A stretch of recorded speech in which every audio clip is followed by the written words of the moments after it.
Details చూద్దాం. Boat ప్రమాదంలో గల్లంతైన మత్స్యకార కుటుంబాలను పరామర్శించారు జగన్. సేఫ్గా బయటపడిన చిన్నాకు ధైర్యం చెప్పారు. బోటు ప్రమాద ఘటన వివరాలను అడిగి తెలుసుకున్నారు. అటు బాధితులు తమ కష్టాన్ని జగన్తో చెప్పారు. బాధితులకు ధైర్యం చెప్పిన జగన్ అండగా ఉంటామని భరోసా ఇచ్చారు.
బోటు ప్రమాదంలో గల్లంతైన మత్స్యకార కుటుంబాలను పరామర్శించారు జగన్. సేఫ్గా బయటపడిన చిన్నాకు ధైర్యం చెప్పారు. బోటు ప్రమాద ఘటన వివరాలను అడిగి తెలుసుకున్నారు. అటు బాధితులు తమ కష్టాన్ని జగన్తో తెలిపారు. ఇక బాధితులకు ధైర్యం చెప్పిన జగన్ అండగా ఉంటామని చెప్పారు.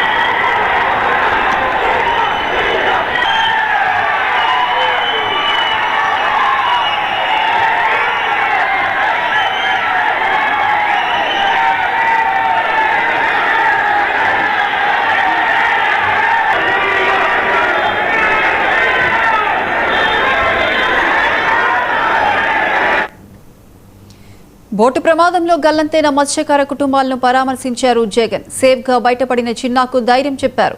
బోటు ప్రమాద ఘటన వివరాలను అడిగి తెలుసుకున్నారు. అటు బాధితులు తమ కష్టాన్ని జగన్తో చెప్పారు. బాధితులకు ధైర్యం చెప్పిన జగన్ అండగా ఉంటామని తెలిపారు. ఇదే అంశానికి సంబంధించి పూర్తి అప్డేట్స్ మా ప్రతినిధి రాజు ఫోన్ లైన్లో అందిస్తారు. రాజు, ఇంకా ప్రస్తుతానికైతే జగన్ విశాఖపట్నం చేరుకోవడం జరిగింది. విశాఖపట్నం ఎయిర్పోర్ట్ నుంచి అభిమానులు పెద్ద కోలాహలం మధ్య వీళ్ళంతా కూడా సిటీలోకి రావడం జరిగింది. దాంతోపాటు హార్బర్కి వెళ్ళి అదేవిధంగా ఎవరైతే బోటు ప్రమాదానికి సంబంధించిన చిన్నా ఉన్నారో చిన్నాకు సంబంధించినంత వరకు యోగక్షేమాలు అడిగి తెలుసుకోవడం జరిగింది. అసలు బోటు ప్రమాదానికి గల కారణాలు ఏంటి, ఎటువంటి సమయంలో ఆ ప్రమాదం జరిగింది, దానికి గల ముఖ్య ఉద్దేశం ఏంటి అన్న దాని మీద కూడా పూర్తి స్థాయిలో కూడా వాళ్ళు ఆలోచించడం చేయడం జరిగింది. దీనికి సంబంధించి ఏదైతే జగన్మోహన్ రెడ్డికి అడిగిన ప్రశ్నలకు కూడా చిన్న సమాధానాలు చెప్పడం జరిగింది.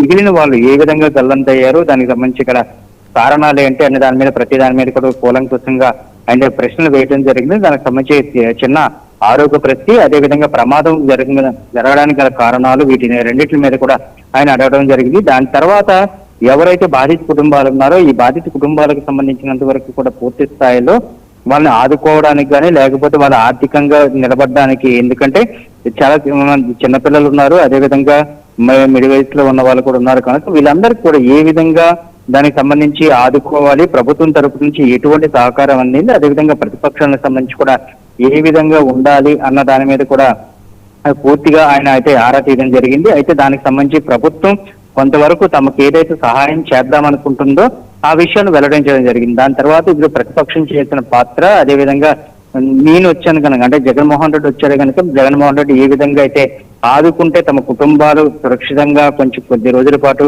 క్షేమంగా ఉంటాయి అన్న విషయాన్ని మీద కూడా పూర్తిగా వాళ్ళని అడగడం జరిగింది. దీనికి సంబంధించినంత వరకే పూర్తిగా బాధిత కుటుంబాలతో మరి కాసేపట్లో మాట్లాడబోతున్నారు. దాని తర్వాత కూడా మీడియాతో కూడా మాట్లాడే అవకాశం కూడా చాలా స్పష్టంగా ఉంది. అయితే వైఎస్ జగన్మోహన్ చెప్పిన విషయాల్లో కానీ లేకపోతే మిగతా వాళ్ళు చెప్పిన విషయాలు కానీ ప్రభుత్వం యొక్క నిర్లక్ష్యం ఎంతవరకు ఉందనేది వాళ్ళు చెప్తున్నారు. కానీ ప్రభుత్వానికి నిర్లక్ష్యం కాదు, ఎందుకంటే లోపలికి వాతావరణ సమస్యలు ఉన్నాయి, వాతావరణంలో సంబంధించిన అల్పపీడనం ఉంది అని చెప్పి ముందే చెప్పాం. అదేవిధంగా విండ్ స్పీడ్ కూడా చాలా ఎక్కువగా ఉందని చెప్పి ముందే హెచ్చరికలు జారీ చేశాం. కానీ దీనన్నింటి కూడా పట్టించుకోకుండా ఉన్న విషయం ఒకటైతే, దాని తర్వాత వాళ్ళు బయటికి రావాల్సిన సమయం కూడా చాలా దూరంలో ఉండటం వల్ల, కొన్ని మైళ్ళ దూరంలో ఉండటం వల్ల వాళ్ళు తీరానికి చేరుకోలేకపోతున్నారు కనుక ఆ విధంలో మాత్రమే ప్రమాదం జరిగింది అనేది చాలా స్పష్టంగా చిన్న కూడా చెప్పడం జరిగింది. ఎవరైతే బయటకు వచ్చిన ప్రమాదంలో జరిగిన బోట్ నుంచి వచ్చిన వారిని కూడా చెప్పడం జరిగింది కనుక మొత్తంగా దీనికి సంబంధించినంత వరకు వైఎస్ జగన్మోహన్ రెడ్డి అదేవిధంగా ప్రభుత్వం కలిపి ఏదైతే ప్రభుత్వానికి